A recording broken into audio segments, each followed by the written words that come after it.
Toutes les personnes à éviter si tu veux protéger ton énergie. Il y a deux types de personnes dans la vie, celles qui te donnent de l'énergie et celles qui te prennent de l'énergie. Donc clairement, si quelqu'un n'évolue pas dans sa vie, il fera en sorte que tu n'évolues pas dans la tienne.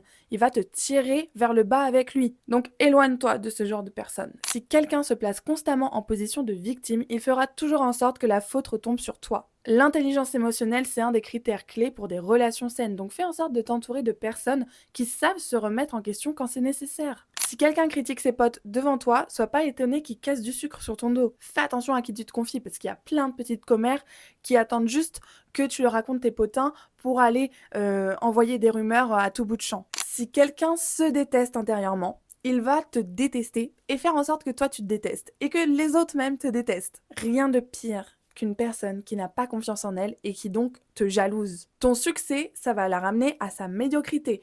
Ta beauté, ça va la ramener à son manque de confiance en son physique. En gros, tout ce que tu vas faire de bien, ça va la ramener à ses insécurités. Dans tous les cas, si une personne ne s'aime pas, elle ne pourra pas t'aimer de manière saine. Elle voudra seulement te posséder ou te contrôler ou pire, te rabaisser. Et enfin, si quelqu'un a trop d'ego, il préférera te perdre plutôt que d'être confronté à ses failles. Il y a des personnes qui estiment que s'excuser, c'est être faible. Alors que pas du tout. Au contraire, je trouve que demander pardon, c'est un des plus grands signes de maturité. Donc honnêtement, les gens qui veulent jamais admettre qu'ils ont tort, qui savent pas se remettre en question, etc., c'est next. Bref, n'oublie pas que tu es la moyenne des 5 personnes que tu fréquentes le plus.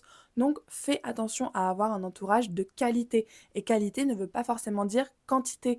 N'hésite pas à te séparer de certaines personnes qui te tirent vers le bas si tu veux être heureux, si tu veux évoluer. Et pour plus de conseils autour des relations, n'hésite pas à aller écouter mon podcast Myself First qui est disponible en bio.